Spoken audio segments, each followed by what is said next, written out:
Welcome to Behind the Politics, a weekly podcast where we interview members of the Colorado State Senate Democratic Caucus to learn more about their personal and political lives. My name is David Pourshoushtari, and I'm the Communications Director for the Caucus, and I'm here with my colleague Jill. Hello. Our Civic Engagement Director. Today we are joined by State Senator Kerry Donovan. Hello, Senator, and thanks for hanging out with us today. Happy to be here, guys. Thanks.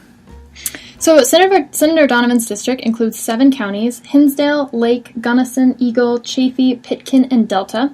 She was first elected to the Senate in 2014 and currently sits on the Senate Agricultural, Natural Resource and Energy, Local Government, and Legislative Audit Committee. She also has an infamous sidekick, Kerry Donovan. So I think everybody in the Capitol has met and fallen in love with your dog, Gary. So how old is he now? He is just a year and a half, so still very much a puppy. Yeah, he's definitely got some puppy attributes left. So what's the story about you two, and how did you guys become a team? So my brother actually found Gary for me and told me that I was adopting this little dog. I adopted him and he was tiny, and I thought he was going to be a little bit of a bigger dog when he grew up, but he has remained quite the small little puppy. He's pretty funny. He comes to work with me every day. We have people who come and visit the office just to see Gary. They'll come and knock on the door and I'll be like, yeah, come in. What do you want to talk about? Water or natural resources? And they'll be like, no, we're just here to see Gary. So he's definitely more well-known than I am. People will say hello to him before they say hello to me, which is great. That's how it should be. He's pretty infamous for taking his adventures around the Capitol. There have been a few times I know with the press corps they're like, "Oh, we have Kerry Donovan here," or he goes down to the governor's office, or he did in his first year here. He would escape, and none of us would realize that he had gone out of the office. And we put an APB out on one time that all the press corps was tweeting that Gary was lost in the building, and we were getting all these phone calls from all over the building. The second floor on the south side, and then the second floor on the north side, and then the third floor on the west side. And then the final call where he was actually finally captured was he ended up in the governor's office, which is down 3 floors on the opposite side of the building than my office. So Gary gets around. The best trick he's done this year so far, he hasn't been escaping nearly as much, but he went for an elevator ride by himself and got out on the basement level, which is of course where the cafe is. So Gary has learned to ride the elevator to go where the food is. So that's scary. That's scary. That's pretty great. Smart dog. Yeah, he is very, very smart. So to kind of shift gears a little bit, we wanted to ask you a little bit about your family's ranch. I know I will admit I'm very much a city boy, and I know very, very little about ranching. During when you're not here at the Capitol, what do you do on the ranch? What's ranch life like out for you? So we have a small operation, but we kind of do all the things you would think a ranch would do. So we have chickens and mules and horses and cattle, and then big family gardens. There is no one who runs the ranch but myself and my parents, and my parents are both in their 70s. So it's mostly me who does the work. So that means, I drive the tractor around, I change the irrigation, I repair fences, I build barns, I brand the cattle, I break the horses, I grow the radishes, I throw the hay. I mean, everything you kind of do on a ranch, I do because there's no one else to do it. Yeah, no, I remember, during, we just had Ag Day here in the Capitol, I think it was just a couple weeks ago, and I think one of my favorite parts was when the different legislators went to the Senate to talk about their experiences with agriculture, and I think you mentioned about how you've joined in to the ag family, as it were.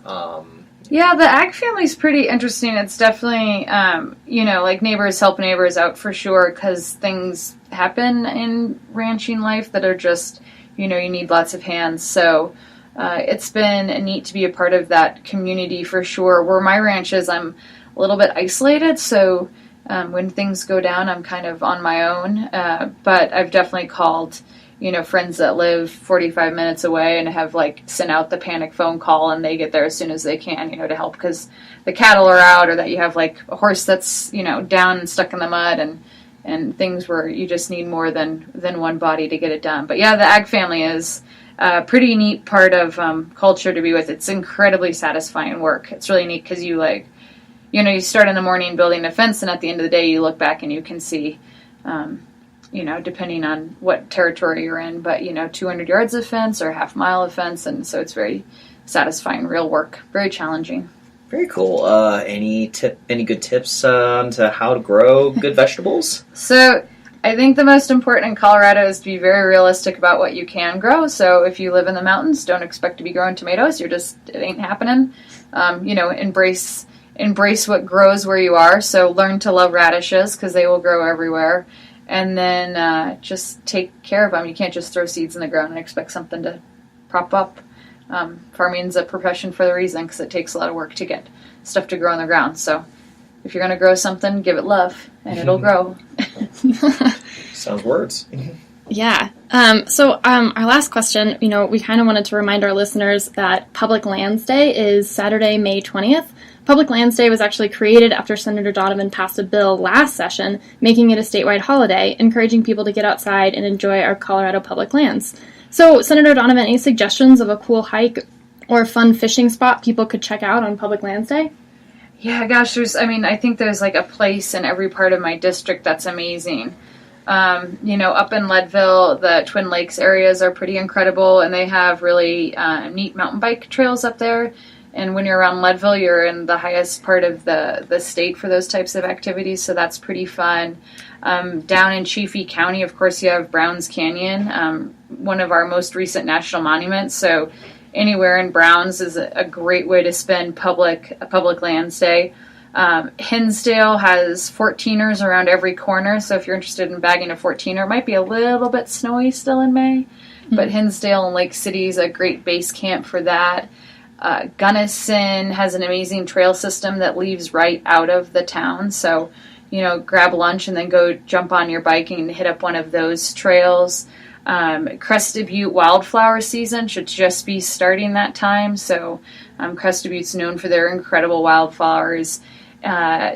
Delta is an amazing place to road bike because it's not well known yet for that, so you can still ride these highways without having too much traffic to compete with, and really neat wineries and organic farms over there that are a great way because those are, survive off the clean air and clean water that comes out of our public lands. Aspen, you have, the Maroon Bells is just kind of your absolute beautiful, picturesque, postcard type of public lands view, but they also have wilderness in their backyard, and that's what Eagle County is as well. Eagle County has a lot of trailheads that'll be just, hundreds of feet off the highway, and then you hit a trailhead that within hundreds of feet is in wilderness. So, Booth Falls, Gore Lake, all of those are great hikes. You'll hit snow at some point, but in May you hike to where you hit snow, and that's the point of getting outside. So, kind of pick a spot in SD5 and just start hiking. Yeah, sounds like it. Yeah.